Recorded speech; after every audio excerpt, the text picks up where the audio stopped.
Boa noite a todos, sejam bem-vindos a mais um evento da Academia de Medicina de Mato Grosso. Nesta noite, temos o prazer de receber a professora Miriam da Costa Oliveira, e estará falando para nós, para os membros da academia e convidados, sobre intersecções entre arte e medicina. E para dar início e abertura a este evento, convido o presidente da academia, Dr. Roberto, para fazer uso da palavra. Bem, meu boa noite a todos, em nome de todos os confrades e confreiras da Academia de Medicina de Mato Grosso, né? Meus cumprimentos e agradecimento à doutora professora Miriam da Costa Oliveira, presidente Mas da eu não Academia pago de Sul papo com você Rio... aqui, então não tem senha, Oi? nada. Ah, só entrou? É, Acho que tá nós temos tudo que bem, João? solicitar ao Estou doutor tirando o som Gabriel. dele. Isso. Tá. Doutora Miriam, presidente da Academia Sul Rio-Grandense de Medicina, né? E aproveito, doutora Miriam, doutor Scala vai, na sequência, apresentar o vosso currículo, mas eu vistoriei rapidamente e compartilho com a senhora o título de mestrado em farmácia, né? Eu vi no vosso currículo, eu também detenho essa formação complementar, mas antes de dar oficialmente o início à vossa palestra, doutora Miriam, eu gostaria de compartilhar com todos, né, a informação, enfim, né, a data de hoje, 20 de março de 2025, registra, no passado recente, exatamente há 5 anos atrás, né, o início, o decreto, né, o decreto legislativo da pandemia de Covid-19, né? Então, a data de hoje nos remete a esse período de tantas dificuldades, tantos sofrimentos, tantos aprendizados também, né? E, enfim, só para registro de todos nós. Eu gostaria de passar a palavra ao nosso confrade, professor Luiz Scala, que é coordenador, coordenador da Comissão Científica da Academia aqui de Mato Grosso, para a apresentação da nossa palestrante. Por favor, mestre Scala. Obrigado, presidente Roberto Azevedo. Dou inicialmente boa noite a todos. Hoje, dia 25 de março de 25, nós temos o prazer de iniciar o ciclo de palestras da Academia de Medicina de Mato Grosso de 2025 e uma noite muito especial, quando temos a honra da participação da professora doutora Miriam da Costa Oliveira, que está em Porto Alegre, Rio Grande do Sul, e que nos vai brindar com um tema de grande fascínio, intersecções entre arte e medicina. Para organizar esta palestra, agradeço as contribuições importantes da professora doutora Denise Dota Abesh, diretora da Faculdade de Medicina da Unic, que foi aluna de doutorado da professora Miriam em Porto Alegre, da assessoria da Academia de Medicina de Mato Grosso, Joel, a Beatriz, e da nossa comissão científica. Agradeço em especial, professora, a sua presença e a todos da audiência por terem reservado este tempo para participar desta palestra. E esta apresentação tem um especial significado, sim, pelo fato da professora ser a atual presidente da Academia Sul-Rio-Grandense de Medicina, portanto, nossa co-irmã, e a professora Miriam, nossa confreira, abrindo assim um amplo horizonte de convívio e aproximação entre nossas academias. Este encontro é aberto a todos, com a intenção da Academia de Mato Grosso se abrir à sociedade e oferecer um espaço de diálogo entre a comunidade médica, os profissionais de saúde e a sociedade civil, pois temos uma audiência de pessoas em vários estados do Brasil. Então, vamos verificar com certeza o valor da arte, não só como instrumento terapêutico, mas também partilhar obras que refletem sobre a história das doenças e o significado de estar doente. Arte e medicina e arte estão intrinsecamente entrelaçadas, exerceram e exercem ao longo da história da humanidade um enorme fascínio para as pessoas. Desde os tempos de Hipócrates, já era comum se falar da prática médica como a arte médica. Mas neste momento, professora, a história da medicina, deste momento, a história é peculiar, é especial, pois a prática médica ganha novos rumos e dimensões ainda incipientes, com limites não, portanto, ainda formalizados, com a inteligência artificial. Portanto, há um certo risco de desumanização e nós sabemos que a humanização da medicina através da arte é fundamental, pois o médico versado em arte se apresenta com uma postura de humanismo, de compaixão, de empatia e solidariedade, postura essa que é a essência da nossa prática médica. Por vezes é difícil definir se estamos diante de uma obra de arte ou de um tratado médico. Eu lembro, né, quando eu fazia medicina em Portugal, do tratado de anatomia do intestino, das nossas aulas de cardiologia, do Atlas de Cardiologia do Frank Netter, com aqueles desenhos e aquelas figuras, e dos tratados de medicina que, na verdade, eram verdadeiras obras de arte. Então, desde os primórdios da civilização, pintores consagrados retrataram as mais variadas doenças, seus diagnósticos, tratamentos, levando em conta o conhecimento médico-científico da época e suas próprias vivências.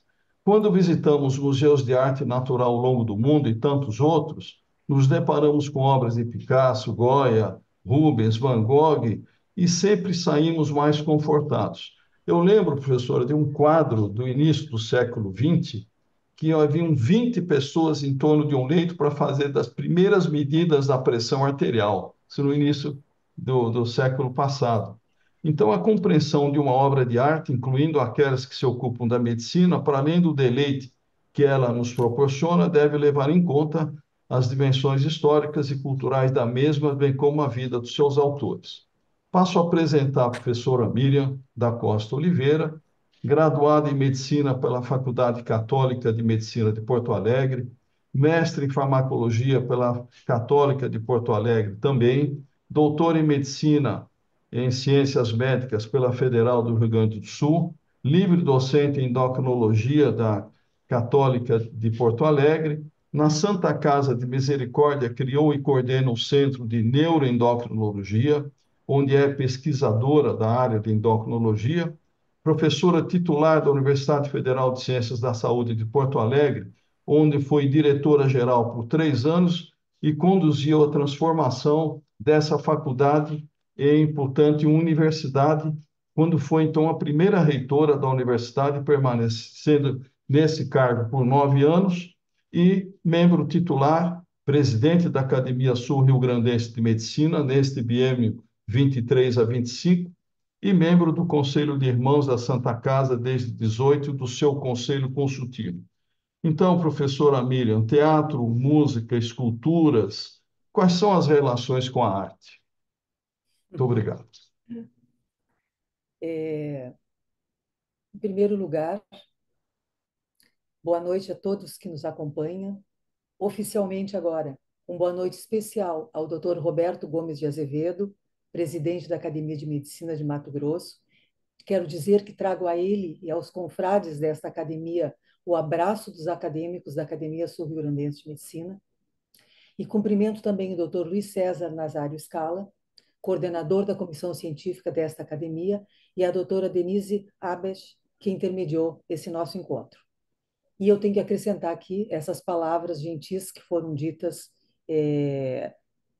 sobre a minha trajetória profissional e também sobre a introdução ao tema que o doutor Scala fez tão brilhantemente. Muito bem. A nossa apresentação ela terá aproximadamente 45 minutos e ela tem uma parte inicial totalmente teórica e uma segunda parte ilustrada. Então, nós vamos ter um pouquinho só de paciência no início, esse que é um pouquinho mais denso. O título Intersecções entre Arte e Medicina, na verdade, o núcleo que está por trás disso é a área das humanidades. Então, as humanidades são as disciplinas que estudam a expressão humana, principalmente a linguagem e a arte em suas várias formas. E uma pequena introdução sobre especificamente o conceito de arte. No livro A História da Arte, de Hombrick, que possivelmente seja o livro de história da arte mais lido no mundo, na introdução, na primeira linha, ele diz: de fato, aquilo que chamamos arte não existe. Existem apenas artistas. Eu vou considerar isso uma provocação que eu não vou aceitar, e nós vamos trabalhar com o conceito tradicional de arte, que diz que é uma forma universal de expressão humana que transcende culturas e épocas. É manifestação da criatividade, sentimentos e ideias, materializada em diversas formas, utilizando diferentes meios. É um conceito subjetivo e em constante evolução. Eu vou voltar a isso, porque nós vamos ampliar um pouquinho esse conceito da subjetividade. Segundo Nietzsche, a arte existe para que a realidade não nos destrua. Um complicador da arte é que a arte flerta com a beleza. Para ver a beleza, é preciso perceber além das imagens e das palavras. Nós podemos ver o mundo de outro modo, não procurando usá-lo ou explicá-lo, mas contemplá-lo. Beleza exige atenção, mas menos de 10% das pessoas sabem contemplar o belo. E aqui uma coisa interessante, porque muitas vezes, por exemplo, no caso da pintura, nós estamos frente a um tema que não só não nos atrai, mas às vezes temos até aversão a ele, mas isso não interfere com que aquela obra seja bela. Eu gostaria de citar a Artemisia Gentileschi, que foi possivelmente a artista, pintora mais famosa da Renascença, foi a primeira mulher na Academia de Artes de Florença, e que os quadros mais importantes dela mostram degolas e cabeças decapitadas e sangrando, e apesar desse tema duro, as obras são incríveis. Atualmente, agora mesmo, há uma exposição no Museu Jacquemart André, em Paris, unicamente com as obras desta artista. Bem, segundo Oscar Wilde, toda arte é inútil. A arte tem que ser bela e não útil. A beleza está acima da utilidade, é uma necessidade moral e espiritual. E eu vou fazer alguns comentários sobre o trabalho de Roger Scruton, que é um filósofo, um escritor, filósofo, que em 2009 publicou um livro intitulado Beleza. Logo depois de publicar o livro, ele participou de um vídeo intitulado Why Beauty Matters, que viralizou, claro, no conceito de viralização da época, né? Não no atual. E nesse livro, o autor analisa o crime, entre aspas, da arquitetura moderna, a partir dos 1960, que assumiu o critério da utilidade, quando são os detalhes inúteis que dão vida ao lugar e fazem uma casa. Então, eu queria ilustrar com baixos relevos, máscaras, pinturas, que, na verdade, não servem para nada, a não ser nos alegrar os olhos e nos emocionarmos com a qualidade disso que está aqui feito, que são coisas do passado. Essas primeiras 5 fotos são de diferentes cidades da Itália, e essa aqui é de Estrasburgo, na França. Esse autor também analisa o crime da arte visual. Antes nós estávamos conversando sobre arquitetura. O da arte visual também no século XX, quando os artistas passaram a se preocupar em quebrar padrões, serem originais e impactar o espectador. Talvez o ápice desse início foi Duchamp, que todos sabem que em 1917 levou um mictório para uma exposição com um pseudônimo assinado na obra, causou furor naquele período.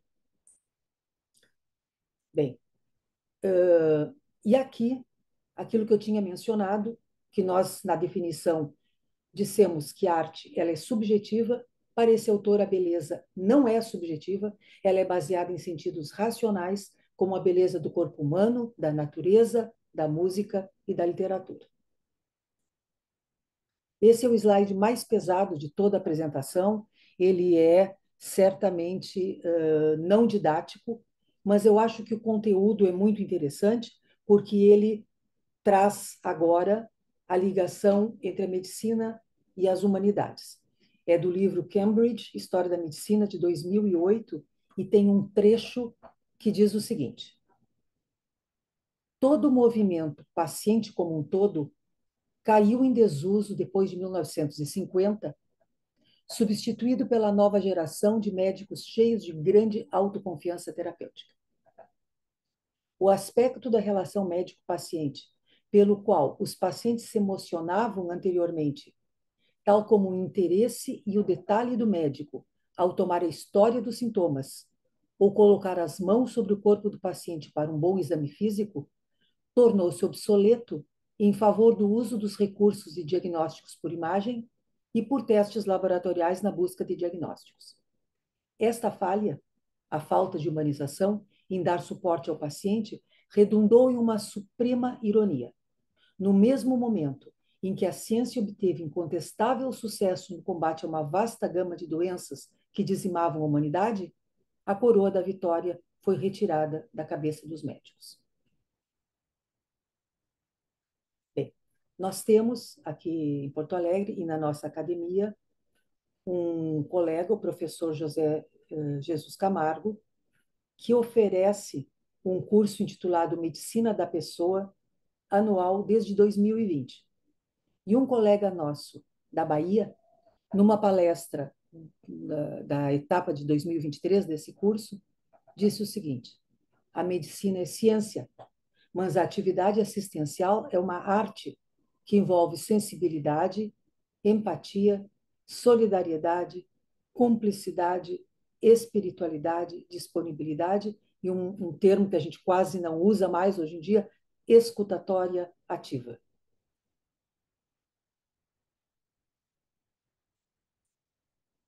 Um outro colega da nossa academia, Dr. Jaderson Costa da Costa, neurologista, diretor do Instituto do Cérebro aqui na nossa PUC-RS, diz mais: a fascinante intersecção entre o cérebro, os sentidos e a espiritualidade é um campo de pesquisa interdisciplinar que ilumina aspectos profundamente humanos. A compreensão da espiritualidade se estende além dos limites da ciência e da religião, abarcando um espectro mais amplo de disciplinas, da psicologia à arte, da filosofia à teologia. Bem, por que a arte, então, é importante na medicina? Primeiro, para o desenvolvimento da empatia. A arte pede observação cuidadosa e permite o contato com diferentes visões. Depois, pelo incentivo à criação, porque a arte estimula a diversidade do pensamento. Depois, pela redução do estresse. No caso, nós estamos falando agora do estresse do médico. E também porque a arte permite o desenvolvimento de uma visão mais holística do paciente, incluindo aspectos biológicos, sociais e emocionais. Qualquer forma de arte humaniza, na medida em que estimula o desenvolvimento da inteligência emocional. Também um dito do professor Camargo na coluna de um jornal local, intitulada a coluna Um Apelo às Artes.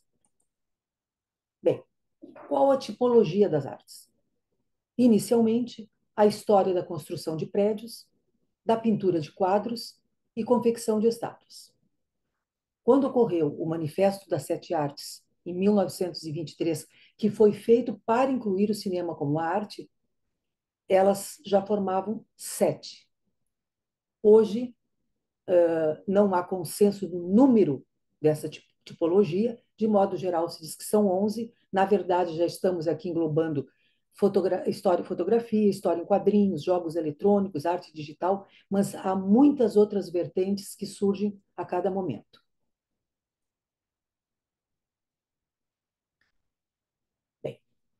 sobre a interação arte-saúde.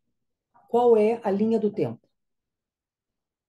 Eu acho que nós temos que começar pela mitologia grega, em que ambas foram relacionadas, saúde e arte, quando vinculou-se divindades à saúde. Primeiro, claro, com Asclépio ou Esculápio, deus da medicina e da cura, filho de outro deus, do Apolo, e que pregava o poder das ervas e da cirurgia. Esse Asclépio teve duas filhas, a Ígia, ou Igea, deusa da saúde, e a Panaceia, ou Panacea, deusa da cura, que a gente já viu de onde surgiu o termo panaceia. Em paralelo, existia um epíteto para a deusa Atena, que era Atena Ígia. Na verdade, esse Ígia é a origem de higiene. Bom, e existe inclusive uma estátua intitulada Atena Ígia no Museu Capitolino. Interessante que o nome desses, do Apolo, do Asclépio, da Panaceia e da Ígia, estão no juramento completo de Hipócrates. A gente não ouve mais, porque desde o século passado, então, houve um acerto entre os cursos de medicina aqui no país, de uma redução do juramento completo de Hipócrates, e se deduziu à época que não havia mais por quem permanecerem os nomes dessas divindades gregas. Então, claro que hoje, no nosso juramento dito nas formaturas, que é a versão encurtada, não são citados esses nomes. Nós temos aqui, então, duas versões do Asclépio, não é? Uma está no Museu Vaticano, outra no Palácio Pitti, de Florença, ambas, obviamente, com o bastão e uma serpente enrolada nesse bastão. Depois, temos que mencionar Hipócrates, com a obra Corpus Hippocraticus, que é uma coleção de mais ou menos 60 textos que trouxeram uma perspectiva mais racional da medicina. A organização do homem quanto aos 4 fluidos, a bile amarela, a bile negra, fleuma e sangue, e, o que é muito interessante, a introdução de fatores ambientais. Ele tem um texto desses que o título Águas, Ares e Lugares. Então, hoje, quando a gente define saúde, ela já engloba, por exemplo, o bairro onde mora o indivíduo, com relação à quantidade de verde que tem lá, a qualidade da água, a pureza do ar, e a gente acha que isso é uma expansão e uma novidade, e isso consta nos textos de Hipócrates. Esses textos são tidos como arte e ciência hipocrática milenar. Nós temos aqui uma versão de Hipócrates de uma artista local exposta numa área de arte. Bem, agora sobre a evolução dos temas utilizados nas artes visuais, temas médicos. Aqui nós podemos passar rapidamente, porque na antiguidade, claro que eram as pinturas rupestres e as esculturas. No Egito Antigo, os papiros médicos. Na Grécia, o já citado Hipócrates, mas também Galeno, que ambos deixaram escritos e ilustrações. E eu queria mostrar ainda nessa época um pequeno recorte de uma das paredes do Templo de Komombo, em Assuã, no Egito, que é dedicado aos instrumentos cirúrgicos da época. Mais famosas da região está coberta de sargaço. E talvez a gente tivesse que pedir para algumas pessoas que estão com o microfone aberto desligarem, né? Porque pode confundir um pouco o que nós estamos comentando. Doutora Então, Miriam, desculpa, é que são as pessoas que estão entrando e algumas vezes o microfone delas não trava na entrada, fica aberto. Peço tá desculpas. certo. Não, muito obrigada, não tem problema, é só que se alguém estava distraído, poderia aproveitar e fechar Eu o vídeo. bloqueio rapidamente assim que eu percebo, tá? Tá. Obrigado. Muito obrigada, Joel. Tá. Então, aqui, como eu estava dizendo, são instrumentos cirúrgicos da época. Eu sou muito ruim nisso, claro, não conheço instrumentos cirúrgicos. Porque hoje Mas nós podemos ver aqui colheres, facas, alicates. Então, são registros. Como que a medicina influencia a arte? Primeiro, por meio da inspiração.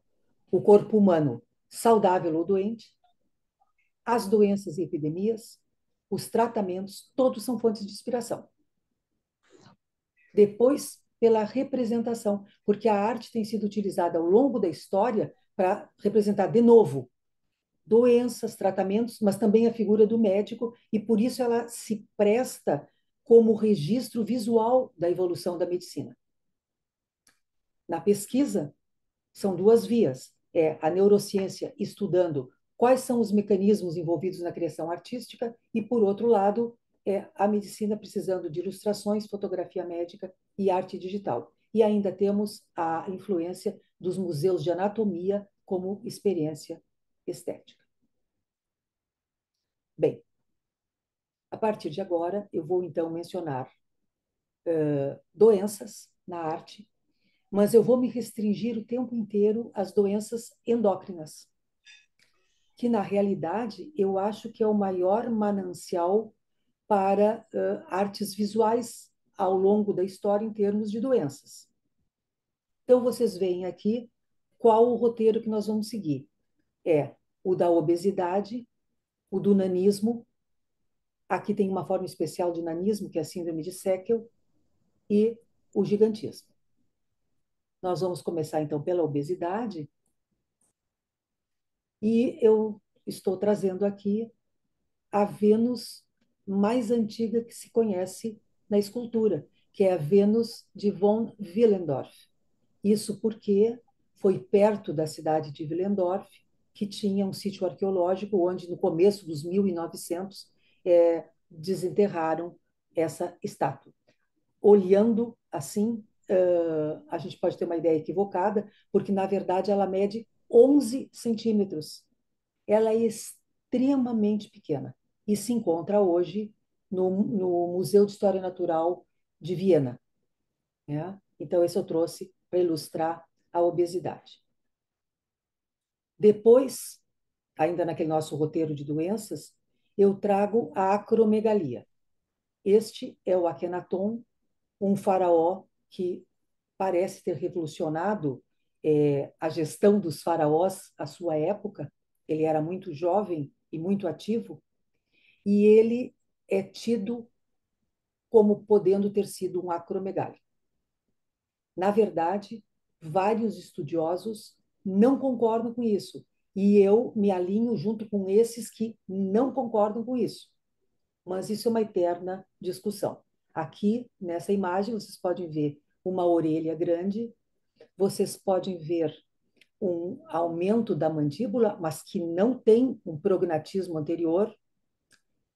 Talvez a gente possa dizer que há um pouco de espessamento aqui do osso frontal em cima das sobrancelhas, que seria uma consequência da maior aeração do seio frontal, mas que eu acho discutível. Mas nisso se limita os dados que nós estamos vendo.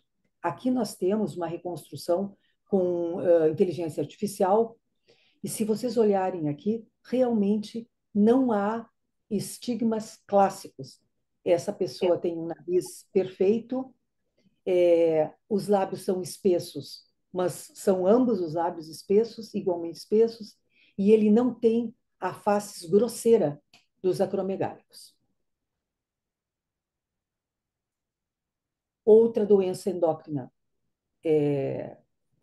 retratada é o bócio. Né? Vocês vejam que nós temos aqui Cleópatra, ambas as imagens da Cleópatra. E vocês veem aqui um bócio e aqui um bócio. Desse período, há poucos meses eu estava visitando o Museu do Renascimento em Écouen, na França, e na pequena livraria do museu eu achei esse livro que ele fala sobre a medicina até os 1500, e existe uma relação de indivíduos associados a temas médicos, né? Tanto na antiguidade grega e latina, como na Idade Média, como no início do Renascimento. Quem tiver oportunidade, é uma obra interessante. E eu vou dar um pulo extraordinário entre aquelas imagens que eu mostrei de obesidade, acromegalia e bócio, passando para o Renascimento, e depois um outro pequeno pulo para os séculos XIX e XX, que foi quando a medicina se tornou realmente um tema recorrente na arte, com artistas explorando dor, morte, loucura e a ciência médica por meio de ilustração de livros e artigos científicos. Então, começando com os anatomistas. Foram vários anatomistas. Eu selecionei os mais conhecidos: o Leonardo da Vinci, Dürer, Michelangelo e Vesalius. Esta é uma obra em cerâmica que está hoje no Castelo de Fontainebleau, mas que realmente é um exercício poético, porque não tinha como Leonardo da Vinci estar no meio dessa corte, mas para nos lembrar dele como anatomista.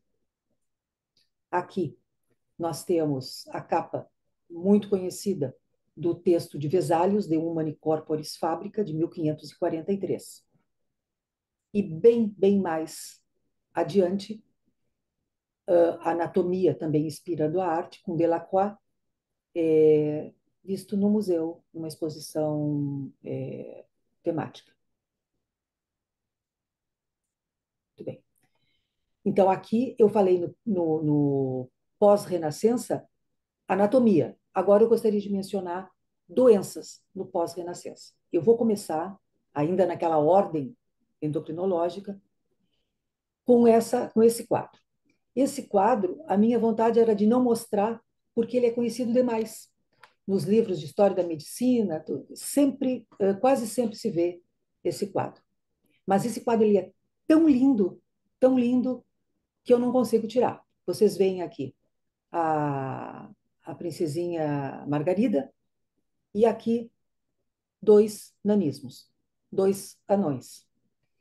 E eu sempre me fixei nesta pessoa aqui, porque ela me lembra fotos da síndrome de Itabaianinha, que é aquele local de Sergipe, onde um colega nosso, endocrinologista, eu sempre gosto de ler o nome dele, o Dr. Manuel Hermínio, estudou com afinco e por muito tempo, e certamente continua estudando, uma população que era lá de Sergipe relativamente isolada e que foram detectados mais de 100 indivíduos com essa síndrome, e que é uma síndrome de nanismo, porque os indivíduos têm uma mutação no gene do receptor onde age o GHRH, o fator liberador do GH. E eu queria mostrar para vocês, peguei ao acaso esta foto.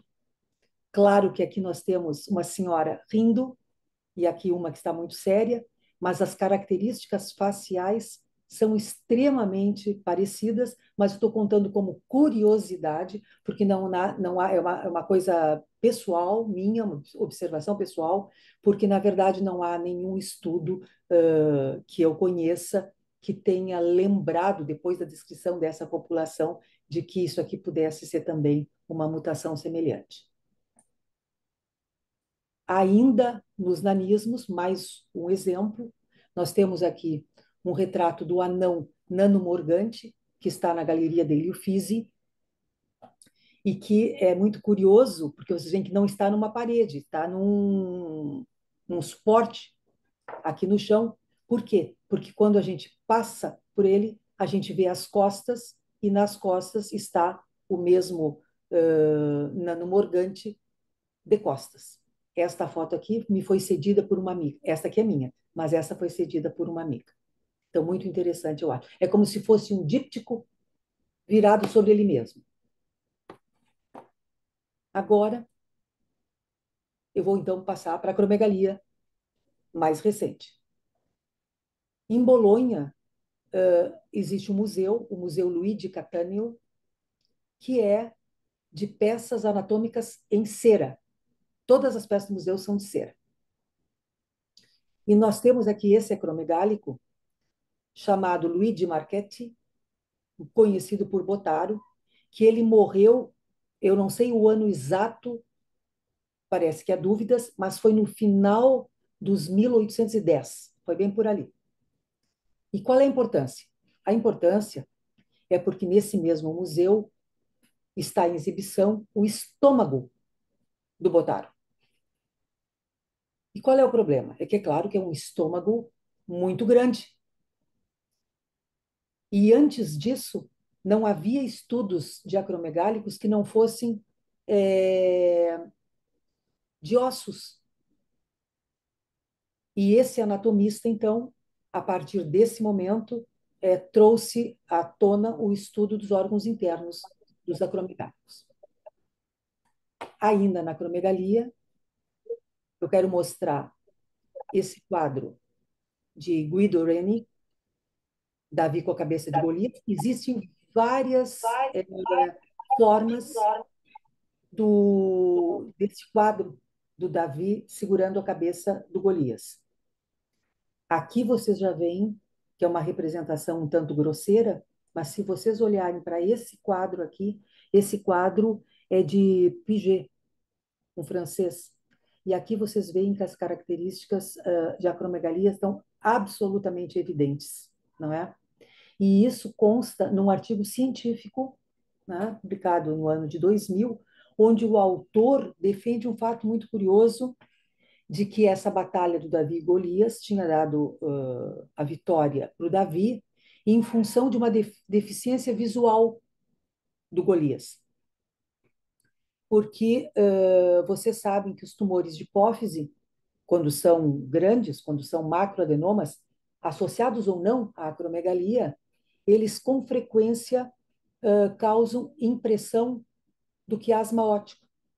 E o que acontece? Ali estão se entrecruzando os feixes mediais do nervo óptico, e isso pode causar deficiência visual dessas fibras, e, portanto, leva a uma alteração campimétrica com redução do campo periférico das pessoas.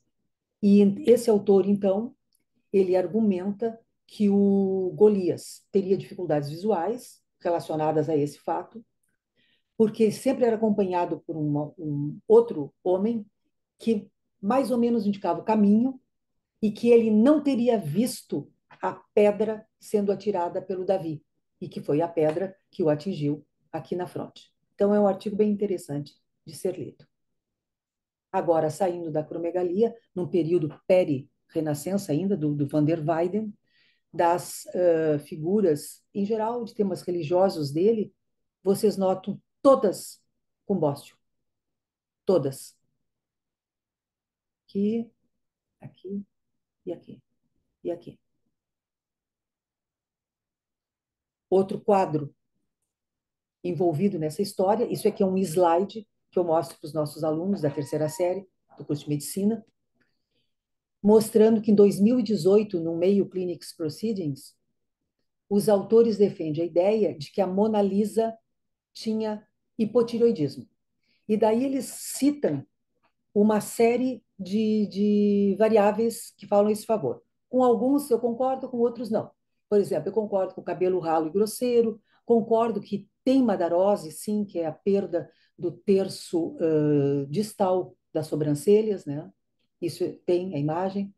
Que ela tem um chantelasma, que aqui eu não posso mostrar, não se vê bem, no olho esquerdo. Esta protuberância que vocês estão vendo aqui, ó, no dorso da mão direita, que sugere um lipoma ou xantoma, e um possível bócio. Eu não enxergo o bócio, vou confessar, mas aventado num artigo científico revisado por pares. Ainda, e terminando a questão de bócios, eu quero trazer um outro artigo científico que fala sobre bócio em pintores do modernismo brasileiro. E aqui nós temos todas essas telas, são do Di Cavalcanti, e vocês vejam que são muitos bócios em todos esses elementos que estão aqui. Então, doenças inspirando a arte. Vou passar agora para outro segmento. E aqui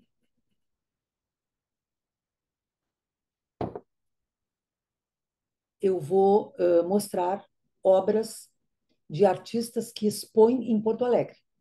Não são necessariamente de Porto Alegre, alguns são do interior do estado, mas quase todos são do Rio Grande do Sul. E eu vou mostrar tipos de modelos de artes visuais exibidos por eles. E eu vou começar com esboços preparatórios. Esses são esboços de um pintor muito insensado nosso, o Iberê Camargo, que dá nome para o museu, o Fundação Iberê, aqui na Orla do Guaíba, uma construção muito bonita do arquiteto Álvaro Siza. E numa exposição de 2023, eu encontrei, então, esses esboços preparatórios para telas dele. Aqui eu vou meter a desenho. E esses desenhos estavam em 4 diferentes exposições de uma artista chamada Fernanda Martins Costa, filha de mãe e pai médicos, e que se dedica muito a esses desenhos. Esta foi uma exposição temática pós-pandemia. E aqui eu trago fotografia digital e aqui 2 acrílicas sob tela. Tá? Então, são diferentes expressões com inspiração temas médicos. Ronaldo Dias é um colega médico também, falecido recentemente, cartunista muito famoso, trouxe 2 cartoons, ele tem uma obra muito rica. Agora nós passamos para a escultura, outro médico, colega nosso, Paulo Favalli, é cirurgião plástico. Estas peças fizeram parte no Museu de Arte do Rio Grande do Sul, da exposição Homo Máquina, em onde ele une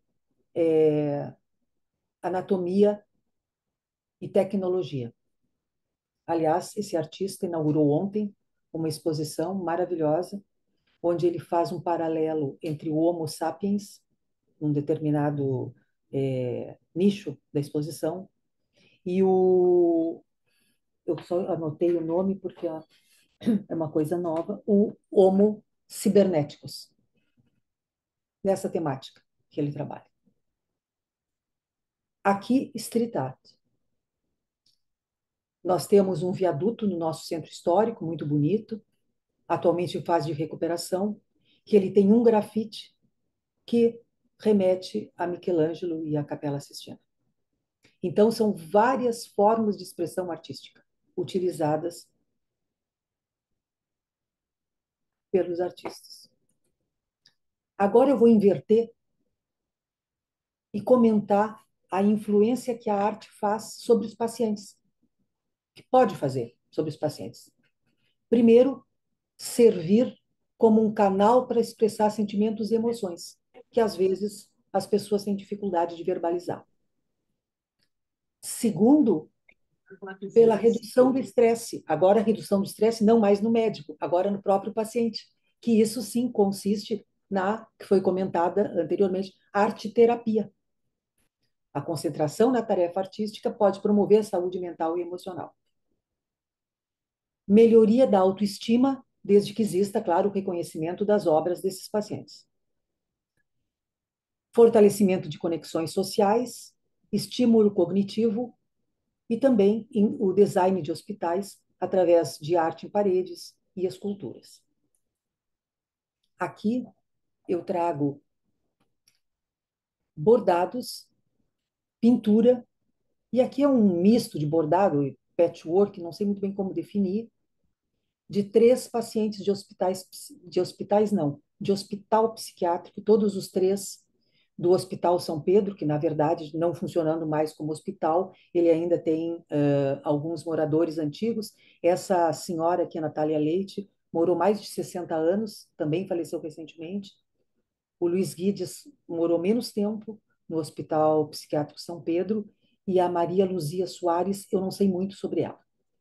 Mas isso aqui é uma forma de arte-terapia. Bem, você sabe que eu trabalho na Santa Casa de Misericórdia de Porto Alegre. A Santa Casa é um hospital terciário que hoje tem 9 hospitais, 9 grandes hospitais. Um deles é o Hospital da Criança Santo Antônio. E uma parte do hospital, a de ambulatórios, com inspiração no nosso grande poeta Mário Quintana e a sua série Lili Inventa o Mundo, usou o mote Lili descobre as artes. Para fazer o quê? Para fazer isto aqui. Cada porta de consultório é dedicada a uma arte. Eu ilustrei aqui cinema, teatro e literatura, sempre acompanhados de dizeres, de frases, de pequenos poemas do Mário Quintana. São entre 10 e 15 consultórios, não lembro bem, com várias manifestações artísticas. Bom, e quando se entra nos consultórios, na parede atrás da maca, tem uma grande ilustração de acordo com a temática, de acordo com o que havia na porta. Então, por exemplo, na dança, é este o painel. Na música, nós temos o coral. No teatro, nós temos essa ilustração. Na literatura, sempre acompanhado de alguma coisa. Sonhar e acordar-se para dentro. Tudo do Mário Quintana. Aqui, nem preciso dizer, todos sabem de onde saiu essa ilustração. Estou cantando na chuva.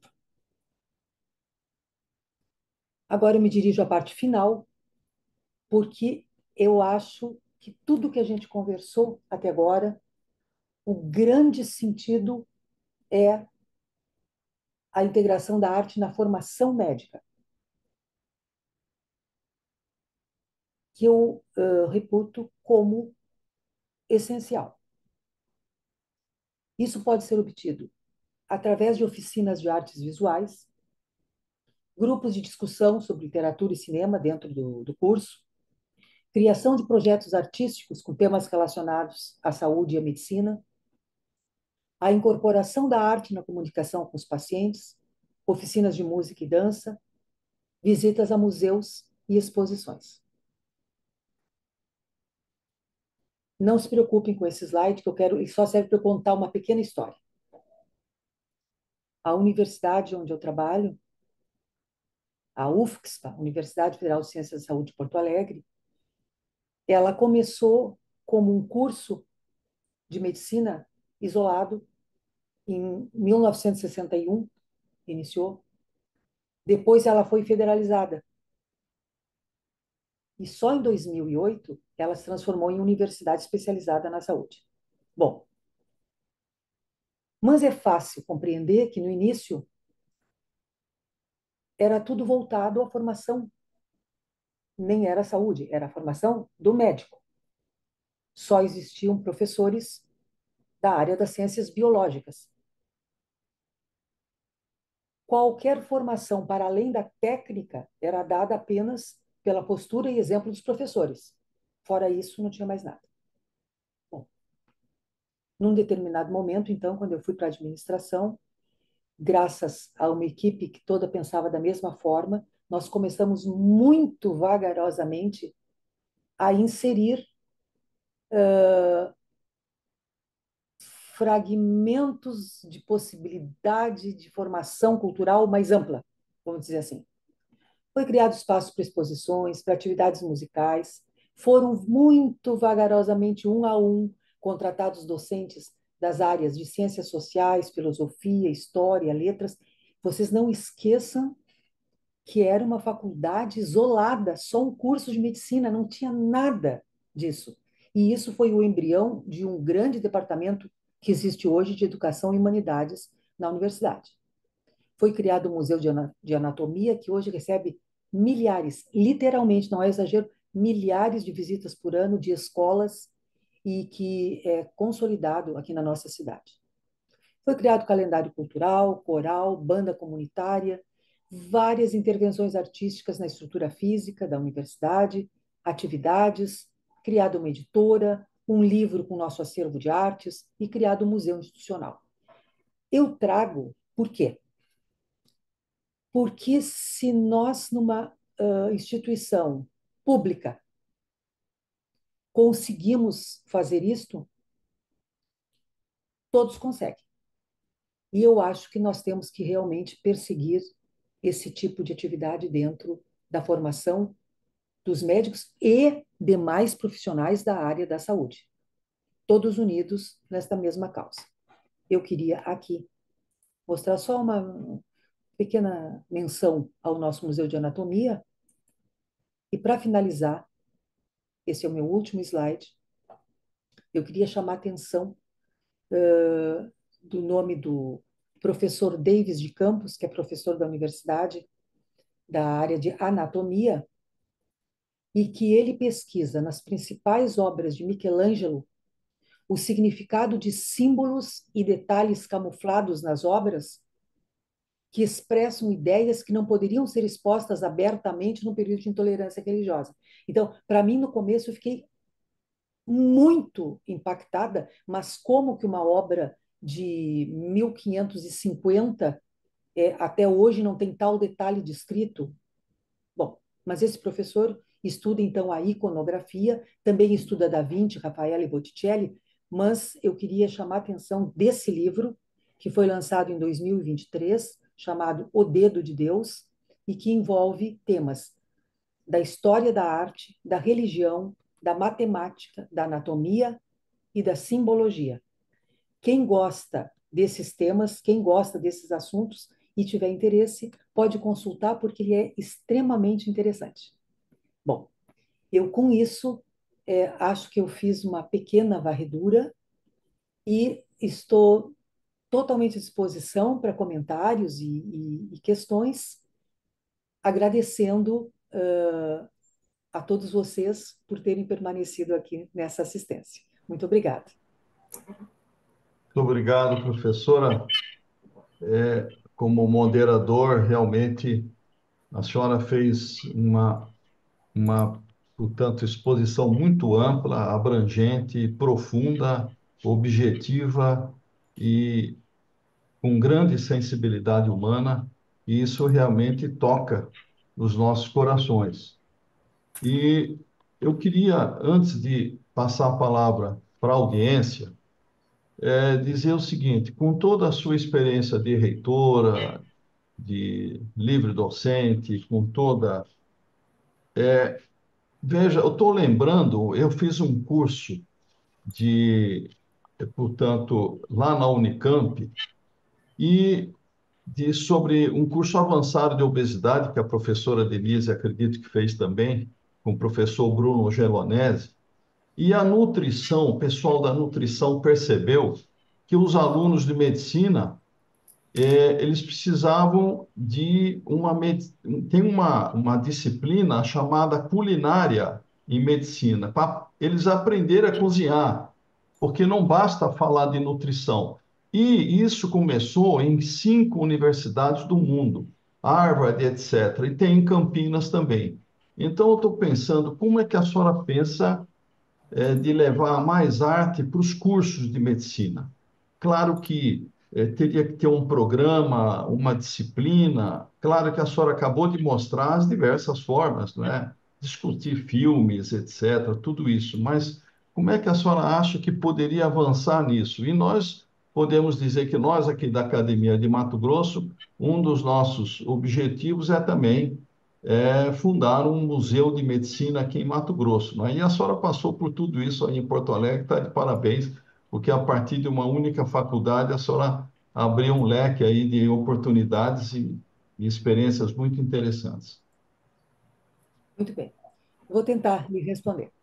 É, eu só posso responder então com a experiência pessoal, né? Então, qual é a experiência pessoal? É a seguinte: nós começamos com a introdução de disciplinas dadas pelo Núcleo de Humanidades em caráter obrigatório. Então, começaram as óbvias. Começamos com História da Medicina, começamos com línguas, que foi uma coisa que eu fiz uma questão absoluta de línguas. Nós temos professores de inglês, italiano, espanhol, francês, e oferecíamos outras maneiras para aprender alemão, chinês, fizemos uma tentativa, então, línguas. E isso, alguns cursos como obrigatório. Por exemplo, nós criamos um dos cursos, quando transformamos a universidade, de gastronomia. Olha, veja bem, nós temos 16 cursos de graduação vinculados à área da saúde. Só que é uma área da saúde criativa e inovadora. Um dos cursos é o curso de gastronomia, mas que ele tinha, não é pensando no grande chefe, não, era com base na gastronomia regional, tinha uma excelente cozinha, professores altamente Sim, qualificados, disciplina de enologia, tudo isso. Então, por exemplo, nesse curso era obrigatório o ensino de italiano. Bom, mas para lhe dar um exemplo. Então, cada curso tem o seu rol de disciplinas obrigatórias de humanidades, nos mais diversos aspectos, mas muito mais que isso, tem as disciplinas optativas, não é? E daí tem que ter muita criatividade, por exemplo, a disciplina optativa de francês, o professor levava os alunos no Museu de Arte, aqui do estado, para explicar as obras em francês para os alunos. Então, eu estou dando um exemplo de línguas, mas existem. Eu tinha comigo, agora comigo, eu não tenho, está guardado aqui próximo, a relação de todas as disciplinas que os professores oferecem em caráter eletivo. Bom, então isso é uma questão de oferecer as disciplinas. Outra é que naquele espaço de artes, periodicamente se renovavam as exposições e a cada exposição nós adquiríamos uma obra que estava sendo exposta para formar o nosso acervo.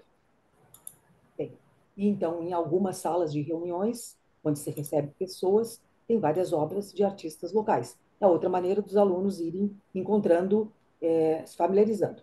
E também no prédio em si, a nossa platibanda de entrada teve a primeira obra de arte, que são em pastilhas, de um artista muito conhecido nosso, Mauro Fucchi, que reproduziu na platibanda imagens de radiografia. Tem um grande painel atrás de um edifício, de mosaicos, de um artista que aprendeu mosaicos na Itália, e que retrata, mas em grandes dimensões, uma farmácia, mas lá também tem Asclepios, etc.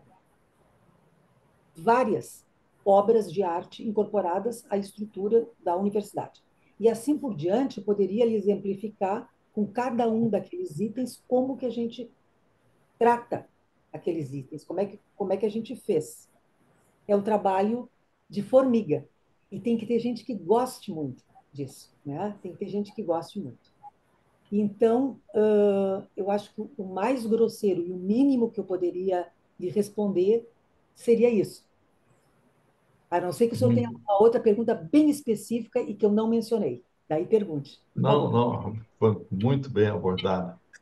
Então, eu passaria a palavra para a audiência, para o nosso presidente, para o professor Gabriel, nosso reitor, fundador emérito, nosso querido professor Gabriel, que fundou a nossa universidade, o Museu da FMT e tantos cursos de artes. Temos a professora Lúcia Palma, né, que está nos assistindo também aqui do UFMT, das artes, professor José Pedro, de Florianópolis, e tantos outros colegas da nossa academia. Muito obrigado. Está aberta a palavra.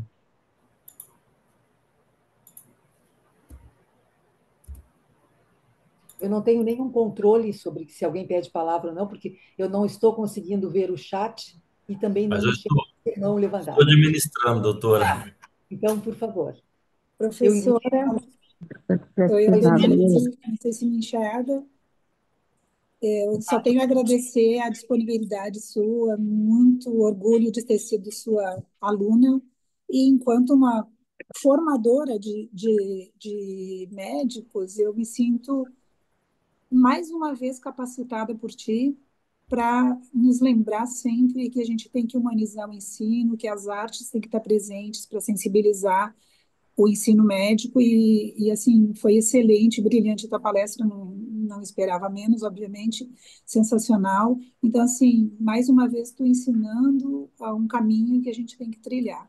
Eu só tenho a te agradecer e te dar parabéns, sensacional, Miriam, um abraço.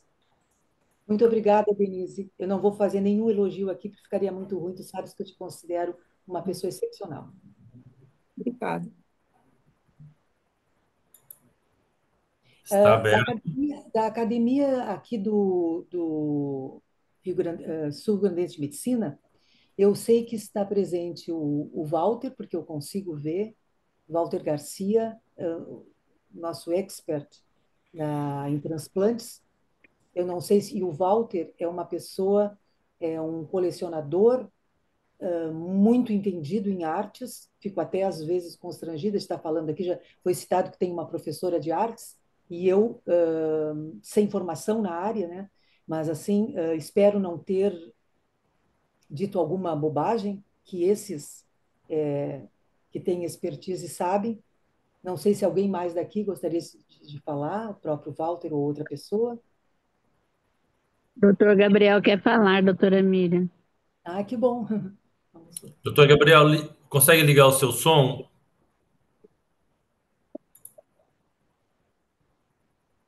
Eu não consigo liberar para o senhor aí.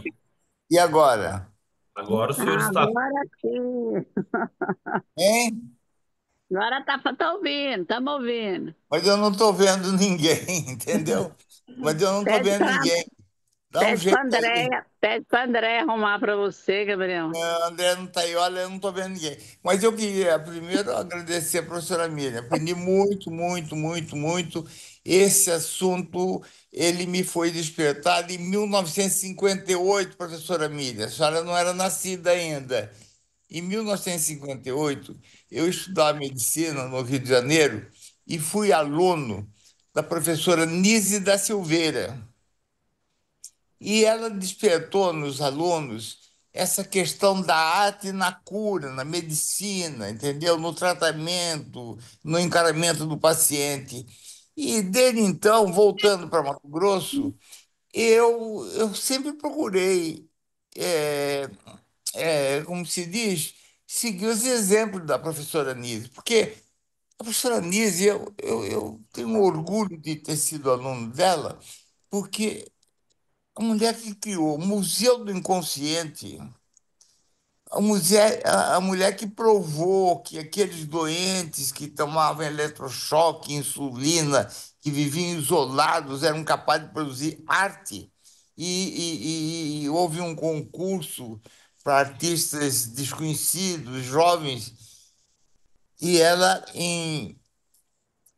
selecionou cinco trabalhos do grupo de pacientes, e desses cinco, três ganharam. E assim nasceu o Museu do Inconsciente, que é em Niterói, que eu acho que é uma beleza, e a professora Miriam deve conhecer esse museu. E eu tive uma experiência com doenças mentais no Adalto Botelho, quando eu presenciei um esquizofrênico crônico, o Esperidião. Ele construiu a casa dele, que ele não queria morar dentro do hospital. Então, ele cedia um terreno fora do hospital e ele construiu. Eu chamei os artistas daqui de Mato Grosso, Aline Figueiredo, maior crítica de arte nossa, Humberto Espírito, e eles foram lá visitar a casa do Espiridião, fotografaram, etc. Tal, e eu saí de lá e perdi as coisas, e eu continuei a criar museus e museus e museus. Na minha vida privada, como médico de consultório, eu criei aqui, e ninguém sabe ainda, é um segredo, ninguém sabe, doutora Mira. É o O senhor vai seguinte, contar hoje. eu Vai vou contar contar agora. hoje, eu vou contar um segredo aqui que na minha cidade ninguém sabe. E esse segredo chegou até o Ministério da Saúde e eles mandaram uma comissão aqui verificar. É o seguinte, eu criei o seguinte, a terapia visual. Então, como eu faço obstetrícia, fazia, né, obstetrícia, e meu consultório era cheio, lotado, toda a cidade praticamente consultava comigo, e, e, e quem tem filho é gente muito jovem, então tem uma série de impregnações culturais, né? E dúvidas que essa jovem traz para a consulta. Então, eu trabalhei com artistas plásticos, com ceramistas, com fotógrafos, enfim, uma série de profissionais e montei o meu escritório de terapia visual. Eu não falei nada. Então, quando as clientes entravam, elas viam um quadro de um grande arquiteto de São Paulo, Cristiano Mascaro. E ele se dedicou mais à fotografia do que à própria arquitetura. É um nome conhecido no Brasil todo e ele produziu para mim o seguinte: eu queria que ele fotografasse uma gestante e que alguém que fosse ver aquele quadro da gestante ia falar o seguinte, mas ela é linda. E eu ia falar, mas está grávida. Então, quando entrava aquela menina de 17, 18, 19 anos no consultório, ela ia falar, eu vou falar para o médico que eu vou ficar feia. Mas quando ela entrava e falava, mas que fotografia linda, eu falava, e ela está grávida. E assim eu fui trabalhando e os resultados foram espetaculares. Quando eu me aposentei, eu trouxe esse consultório aqui para minha casa. Então, eu tenho instalado na minha casa esse escritório que é de terapia visual. É uma maravilha, entendeu? E, em termos de obstetrícia. E não custa caro. O que eu conversei com o Ministério da Saúde na ocasião foi o seguinte: nos postinhos de saúde, nas UPAs, entendeu? Eles poderiam fotografar e colocar ali na sala de espera aquelas cenas, né? E que, de um modo geral, iria ajudar no pré-natal e fazer a prevenção de inúmeras doenças. Bom, eu já falei demais. Então, eu quero cumprimentar a senhora e perguntar o seguinte: por que a senhora citou tantos grandes profissionais brasileiros, citou poetas brasileiros, entendeu? Do Rio Grande do Sul, e não citou a Anísio da Silveira? Porque a Anísio da Silveira não faz parte desse complô, vamos dizer assim? Porque é para retratar como nós somos falhos. Eu falhei em várias citações. Então, o senhor me desculpe, porque realmente é uma pessoa a ser citada, uma mulher a ser citada, como vários outros que eu não citei, e inclusive eu fui pouco modesta no sentido de mostrar artistas só nossos. Eu realmente não mostrei artistas de outros lugares que não fossem citações como aquele do de Cavalcante, etc. Então, eu apreciei muitíssimo a sua observação e eu vou procurar uma maneira de encaixar a doutora Anise numa próxima oportunidade que eu vou falar sobre o tema. E não só vou falar sobre ela, mas eu vou falar sobre o senhor também, sobre Mas o eu adoro a professora Nise, foi minha escritório. professora em 1958. Eu sei, eu vou dar um jeito agora, doutor Gabriel, de citar não só ela, mas o seu escritório também. Tá bem? Meu consultório de terapia, consultório de Visual, terapia terapia visual. Sim, eu ouvi. Espetacular os resultados. Tá Espetacular. certo. Eu trouxe, está montada aqui em minha casa. Alguns colegas conhecem, eu acho que o Zé Pedro conhece esse escritório, eu acho que a Marisa já viu o escritório, e já viu o consultório de terapia. É realmente alguma coisa assim, medicina é arte. E eu vou dizer uma coisa para você. Eu assisti os astronautas descerem na Flórida, na cápsula, né? E eu vi o seguinte, que é, eu jamais poderia fazer medicina espacial. Hum. Eu faria a medicina tradicional, com pouca tecnologia e arte. E arte. E Muito, arte. Porque medicina é arte. É ciência, mas é arte. E muitas vezes é mais arte que ciência. Muito obrigado, professora. Já muito tomei bem, eu muito que tempo. agradeço. Eu que agradeço a sua intervenção. Muito obrigada. Professor Professora Gabriel. Miriam. Sim. Ah, não, eu só, Marisa, dá Não, licença. não, tá bem. Eu gostaria de pedir licença e ser ousado se o professor Gabriel poderia mandar uma foto para a professora Miriam, que eu ia lhe fazer essa pergunta do seu quadro do consultório dessa grávida, que o senhor já comentou isso em outras oportunidades, mas eu acredito que é tão valioso e tão especial que, se concordar em mandar uma foto para a professora Miriam, eu acho que Eu isso vou que é o nosso incluir. papel, que é o nosso papel da academia, não é? A gente entrelaçar as nossas academias. Dois presidentes, a presidente do Rio Grande do Sul, sul-rio-grandense, e o presidente nosso, o emérito aqui. Muito bem. Desculpe, Marisa. Não, Scala, eu ia falar um pouco sobre o doutor Gabriel, doutora Miriam. Parabéns pela palestra. Eu sou fui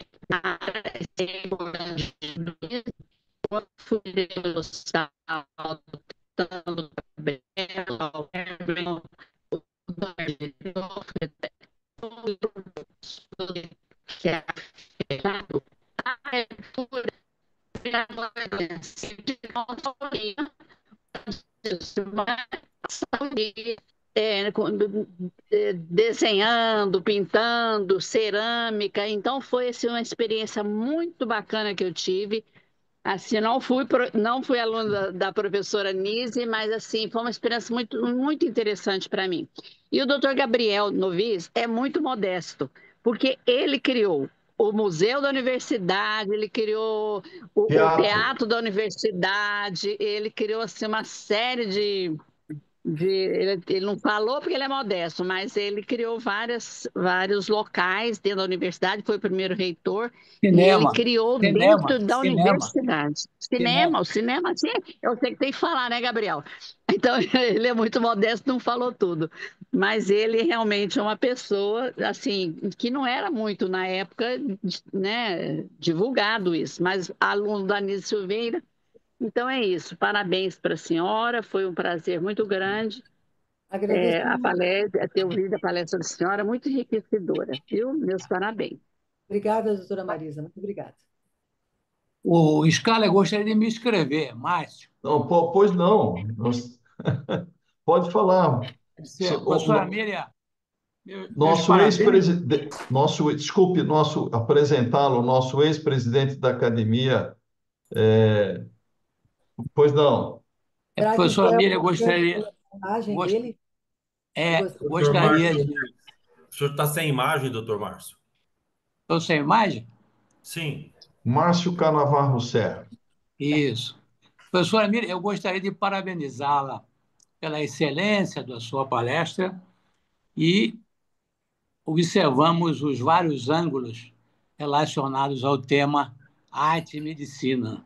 E eu lembrei-me de um ângulo que eu acho importante, que é a arte de ouvir, né? O paciente. A arte de ouvir. Trabalhos mostram que o médico, na anamnese, no consultório, por exemplo, interrompe o paciente em alguns segundos, do início da sua fala. Ele interrompe. Não tenha paciência de aguardar. Então, o paciente quer ser ouvido, ele quer ser olhado. Recentemente, adentrou no meu consultório um paciente que, pela metade da consulta, falou: doutor, quero parabenizá-lo porque o senhor olhou no meu rosto, olhou para mim. Eu tive recentemente um colega seu que ele estava atrás do computador, não olhou para mim, ele fazia perguntas atrás do computador.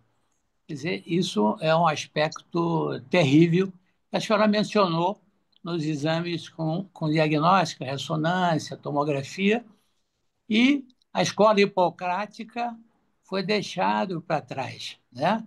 A sequência da anamnese e do exame físico. Não que eu seja contrário à evolução. Eu fui introdutor da cirurgia minimamente invasiva no nosso estado em 1992, sou cirurgião, mas e o outro ângulo, lembrei-me do quadro Lições de Anatomia, todos conhecem, do doutor Nicolas Stupp É. e o grande pintor Rembrandt. E o Nicolas Stupp ficou muito chateado porque atingiu um conhecimento fantástico devido ao pintor Rembrandt, e o Tupi ele tinha trabalhos sobre beriberi e trabalhos sobre a válvula ileocecal que leva o seu nome, e quase ninguém conhece ou se fala o nome dele, né?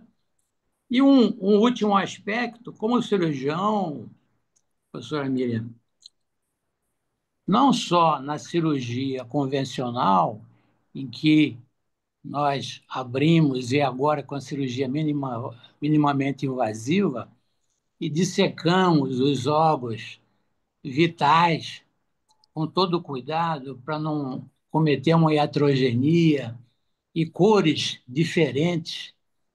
Aquilo forma um quadro e o cirurgião tem que ser um técnico com habilidade para que ele possa desempenhar adequadamente a sua função e não levar um dano ao paciente. E quando o paciente tem uma inflamação, tipo uma colestite aguda, a anatomia é alterada. Então, essa arte, essa habilidade, ela tem que ser extremamente bem executada para que a gente tenha o sucesso. Nós temos na cirurgia plástica, cirurgia reparadora, né, que se reconstrói as pessoas que foram deformadas. Eu lembro do Nick Lauda, o famoso corredor da Fórmula 1, teve com o Pitangui várias vezes no Rio. Ele sofreu mais de 30 cirurgias daquela queimadura que ele sofreu. Então, a cirurgia plástica, restauradora e na estética. Eu tenho um filho cirurgião plástico. Na estética, ele me chamou para ajudá-lo numa uma prótese de mama, colocação de uma prótese de mama. Então, é uma verdadeira obra de arte, né? Você vê a mudança que ocorre levando o bem-estar do paciente e melhorando em todos os aspectos, inclusive a saúde mental, né? Mas muito obrigado. Não, eu que Parabéns. lhe agradeço pela sua participação. Eu queria dizer o seguinte, doutor, até uma observação que foge um pouco ao tema. Isso que nós estamos fazendo agora, nos reunindo e trocando ideias e expressando, isto é uma coisa muito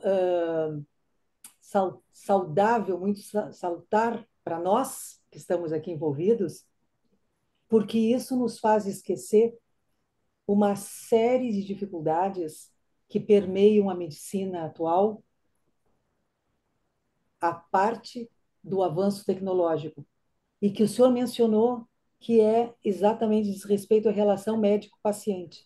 Então, quando a gente assiste, depois de tantos anos de exercício profissional, essas coisas, como o senhor contou, do médico não olhar o paciente, e há uma infinidade de coisas similares que a gente poderia listar, né? São coisas que nos entristecem. Então, na verdade, isso que nós estamos fazendo hoje, conversando hoje, Nós estamos falando de coisas bonitas, de coisas que nós nos agradamos muito, que fazem parte da nossa vida, né? Que nos dá muito prazer, mas é um certo bálsamo para a gente deixar um pouquinho de lado algumas coisas tristes que nós temos observado também na nossa profissão. Professora, a senhora tirou a palavra que eu tenho dito. Eu disse, quando eu estava convidando as pessoas para a sua palestra, eu disse o seguinte: vai ser um colírio para os nossos olhos, né? Exatamente, para todo o nosso estresse. E realmente, isso que nós vimos agora, hoje, é uma aula de medicina para o aluno de medicina e uma aula de medicina para o primeiro reitor, para o professor titular, quer dizer, é algo que realmente é uma comunhão muito interessante. E eu aproveito para saber qual a opinião da senhora com a inteligência artificial, que a gente sabe que há um risco de desumanização. Ainda agora, poucos dias atrás, o Elon Musk teve uma reunião ele faz umas lives que ele fala com várias pessoas, um artista o Riven, um artista famoso de Hollywood, e ele mostrava, falou, olha, nós temos inteligência artificial que vai ser melhor que você, do que os seus filmes, e isso demora poucos minutos, pouco tempo, e é muito mais barato fazer um filme com a sua pessoa com inteligência artificial do que você da maneira tradicional, que seria quase analógica, não é? Então ele disse o seguinte: mas veja, então por que que nós estamos conversando aqui e você não está à distância, não é? Então, quer dizer, que a proximidade humana é muito importante. Como é que a senhora vê os riscos de desumanização da inteligência artificial de nos afastar do paciente? Eu acho o seguinte, a inteligência artificial é uma coisa muito nova. Claro que tem gente que vai dizer que não, que isso começou, não sei o quê. Não, mas é um boom, é uma coisa nova. E quando chega uma coisa nova, todos nós, naturalmente, temos medo. Nós temos medo de tudo que é mudança, tudo que é novo, isso é clássico, isso é secular. Então, eu acredito que seja possível aproveitar todo o avanço da inteligência artificial sem abandonar totalmente aquilo que já se mostrou vital e bom. Vou dar um exemplo. Eu estava comentando esses dias que estava fazendo um texto que estava muito difícil, não sei o quê, e me perguntaram assim, mas que bobagem, por que que tu não pões no, Chat GPT. no GPT? Eu disse assim, olha, eu tenho GPT, eu tenho Gemini, eu sei usar, e eu olho. Mas eu só olho depois que eu escrevi do meu jeito, depois que eu consultei a minha bibliografia, depois que eu vi exatamente a minha opinião, depois que eu fiz tudo, eu vou olhar para ver no que eu posso melhorar aquilo que eu fiz. Então, a gente tem que saber utilizar as ferramentas. Eu não acredito que a médio prazo, porque a longo prazo a Deus pertence, que nem o futuro, né? Mas a médio prazo, eu não acredito na substituição do bom médico. Só que daí vem uma outra questão, que é a seguinte: cada vez mais a população leiga sabe menos o que é um bom médico. Então, também não adianta eu dizer que o bom médico vai ficar, porque eu não tenho certeza de quem vai reconhecer o bom médico. Sempre vai ter o bom médico. Quer dizer, entra agora na faculdade de medicina uma população mais heterogênea, mas nós só sempre temos aqueles alunos que são especiais e que vão ser médicos de destaque. Então, eu ainda acredito que sim, que sempre haverá lugar para sempre, vejam bem, estou falando a médio prazo, sempre haverá lugar para um bom médico, não mais como no nosso tempo. as coisas definitivamente mudaram, a gente tem que aceitar, é a única solução é aceitar as mudanças, não todas as mudanças, mas a gente tem que aceitar que não pode ser mais do nosso jeito, não pode ser mais do nosso jeito. Mas não tem uma perspectiva assim catastrófica, não, acho que não. E não sou otimista, mas não tenho alguma coisa tão violenta. Professor Vamos Scala, encerrar. eu Perdão, doutor. gostaria de passar a palavra, doutora Mira, para um membro honorário da nossa academia, que não é médico, é um professor, né? Que eu penso que ele tem colocações a fazer à senhora, nosso membro honorário, professor Fernando Tadeu. Muito bem.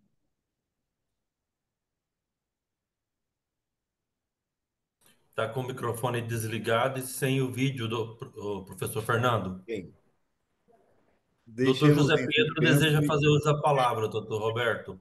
por favor, então, por favor. Boa noite, professora. Em relação a essa desumanização da medicina, é um tema que eu venho abordando, estudando, pesquisando já há bastante tempo. Eu fiz, para compreender melhor o ser humano na sociedade, eu fui fazer mestrado em sociologia política. E para compreender mais ainda esse ser humano inserido no mundo, fiz doutorado em ciências humanas. E um tema que me vem sempre à mente, que eu tenho pesquisado muito, é o tema da técnica. Não a técnica na sua versão tecnologia, que é um produto da técnica. A técnica enquanto como fazer, como eu faço, como o macaco quebra a castanha, como que o gato desce a árvore de cabeça para baixo. Então, a técnica é como se faz alguma coisa. Quando o médico passa a recorrer, na maioria das vezes, e utilizar o grande arsenal de acessórios, radiografias, tomografias, etc., etc., etc., ele recebe o que eu chamo de um papel vomitado por uma impressora e lê aquilo.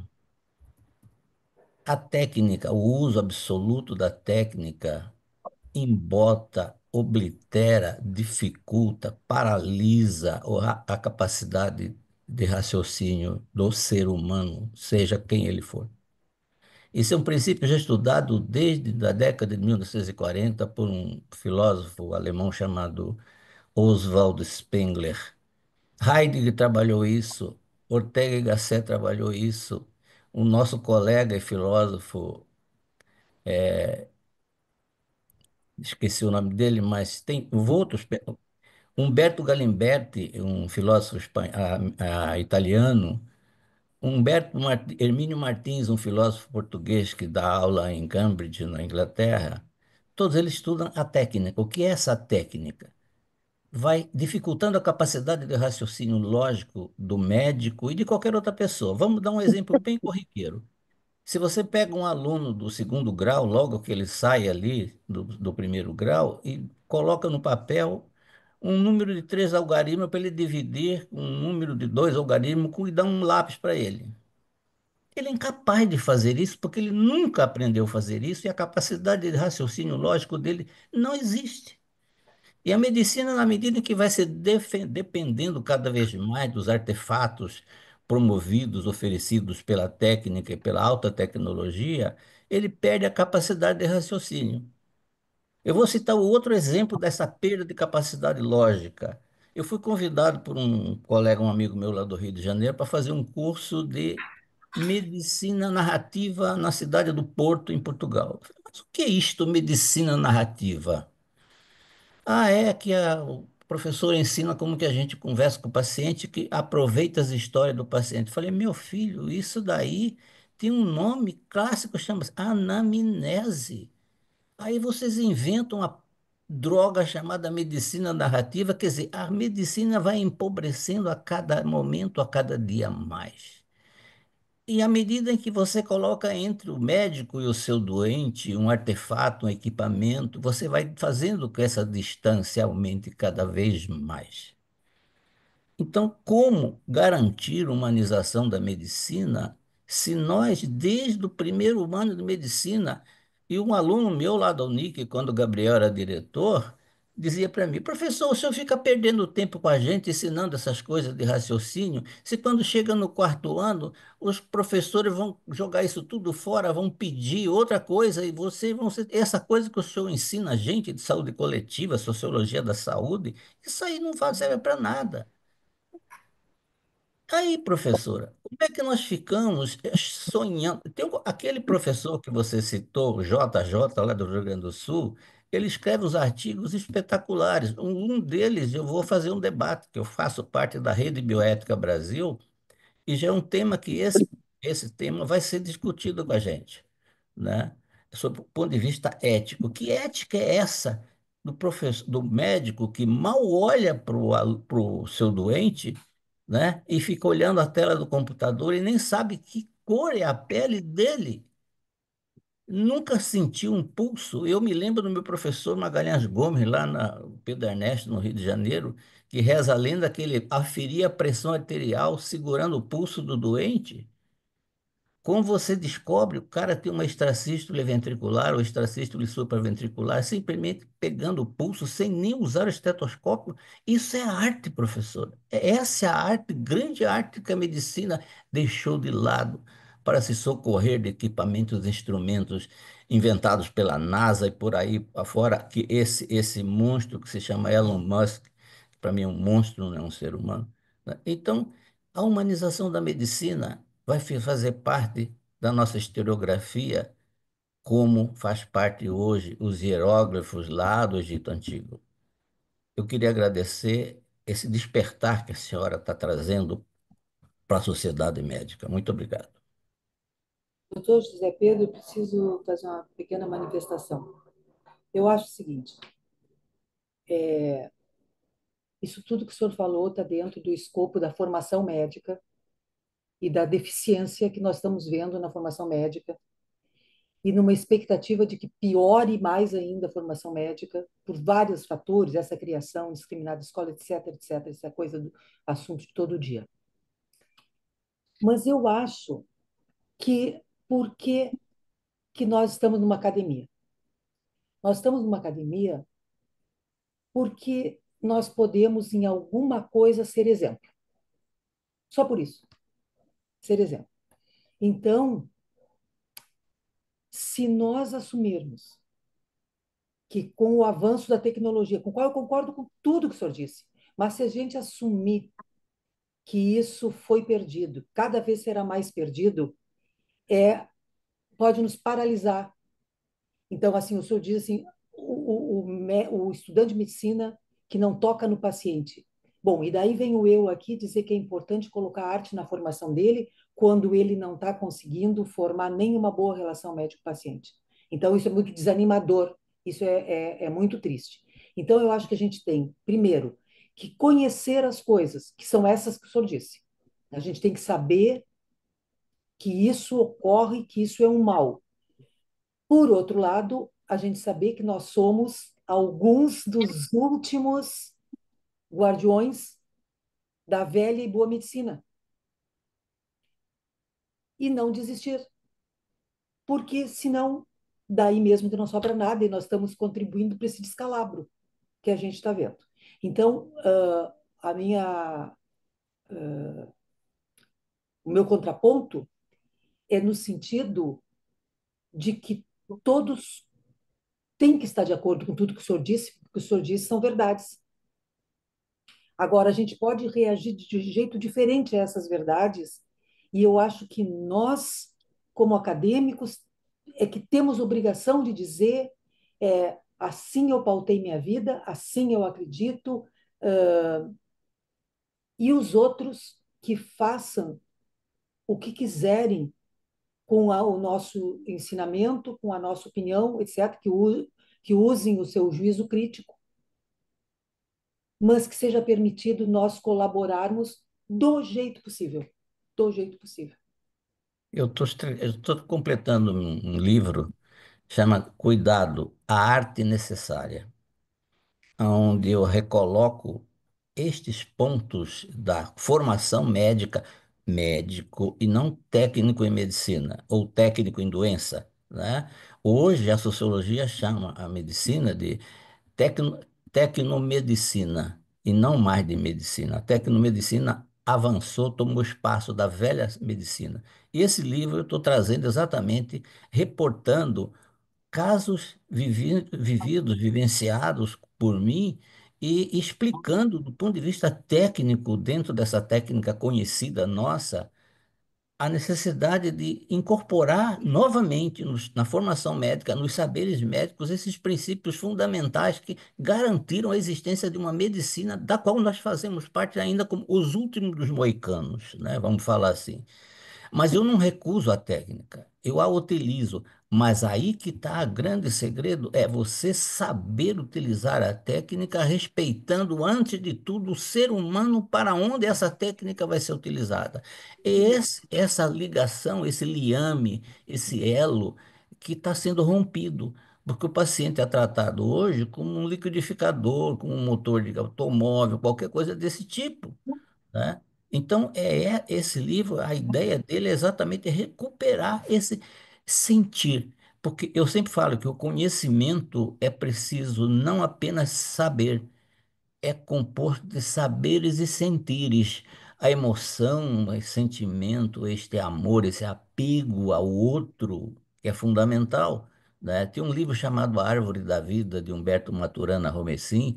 Então, ele fala lá no trecho do livro que a amor é um domínio das emoções em que eu reconheço o outro como legítimo outro na convivência. E viver não é apenas viver, é conviver. Sem a existência do outro, eu não existo. E esse ponto fundamental que foi transgredido lá por René Descartes, quando ele provocou o desencantamento do mundo, né? É uma forma de tentar reencantar o mundo com a emoção vivida por nós seres humanos e que quase desapareceu. Muito obrigado, desculpe por estar prolongando.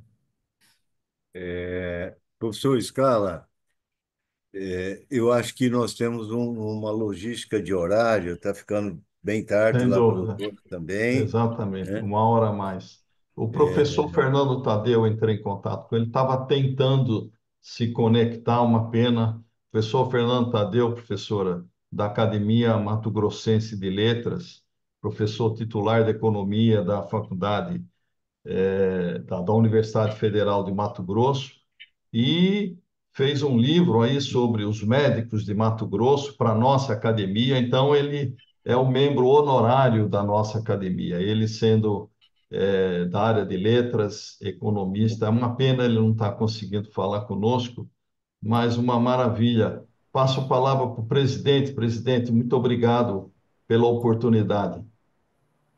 Perfeito. Parabéns, Bem, professor. Joel, alguma consideração antes de eu usar a palavra? Só dizer que o doutor Fernando caiu e por umas 10 vezes ele tentou retornar e eu liberava, caía de novo. Bem, aí, infelizmente, né? É, professora Miriam, eu começo agradecendo ao nosso pessoal de base aqui da Academia de Mato Grosso, Joel, que está conosco hoje, Beatriz, que são, enfim, companheiros nessa luta aí do trabalho do cotidiano da nossa academia. Também aproveitar para cumprimentar todos os acadêmicos da nossa academia aqui do Mato Grosso, nas pessoas do confrade Haruki, que estava, eu não sei se está ainda internado em São Paulo, e mesmo assim participando, da vossa palestra hoje, também em nome da nossa caríssima vice-presidente, doutora Marisa Fratari, que está aí conosco, e cumprimentar todos também em nome, claro, do nosso ex-reitor, doutor Gabriel Novis Neves, primeiro presidente desta academia. Também cumprimentar a nossa comissão científica, todos os seus membros, na pessoa do coordenador, professor Scala, enfim, pelos brilhantes trabalhos reiniciados esse ano e já reiniciado com pompas, né? Pelo brilhantismo da palestra de hoje. Cumprimentar e agradecer a doutora Denise, vossa aluna, e que foi artífice aí na união, enfim, proporcionada entre as nossas academias e a proporção de boas coisas que a senhora transmitiu para a gente. Deixa eu ver se faltou alguém. Bem, evidente, doutora Miriam, a gratidão eterna, né, pelo brilhantismo da vossa palestra, que toca o coração do médico, né? A senhora conseguiu transmitir com uma simplicidade, enfim, fatos que a todos nós comove, relembra, toca e nos traz a forma mais humana de cada um de nós no exercício do nosso mistério. Por favor, leve, transmita a todos os membros da Academia Sul-Rio-Grandense de Medicina os cumprimentos de todos os membros aqui da Academia de Mato Grosso e a nossa gratidão à senhora. Eu passo a palavra para uma consideração final ao professor Scala, para podermos, então, encaminhar para o término do nosso momento especial. Obrigado, professora. Obrigado, então. Pode Boa dizer uma noite. palavrinha antes do término? Pois não, pois não. Só de agradecimento pelo convite tão honroso que fizeram e pelo tratamento tão gentil que eu recebi aqui com vocês. Muito obrigada e boa noite. Boa noite a todos. Agradeço toda a audiência, agradeço em especial a professora, que começamos de uma maneira muito brilhante.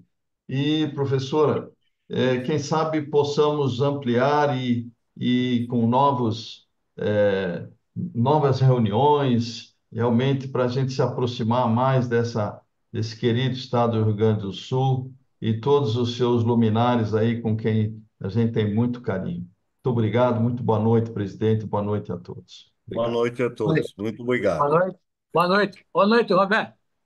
Boa noite, Márcio. Parabéns. Obrigado, boa Obrigado. noite. Uma boa noite a todos. Então, encerramos este evento. Mais uma vez, a academia deixa um legado. Esse evento está gravado. Nossa gratidão a todos. Boa noite, doutor Roberto Gomes Azevedo, demais doutores, Marisa, doutor Márcio. Enfim, nossa gratidão. Um bom descanso. Boa noite. Boa noite.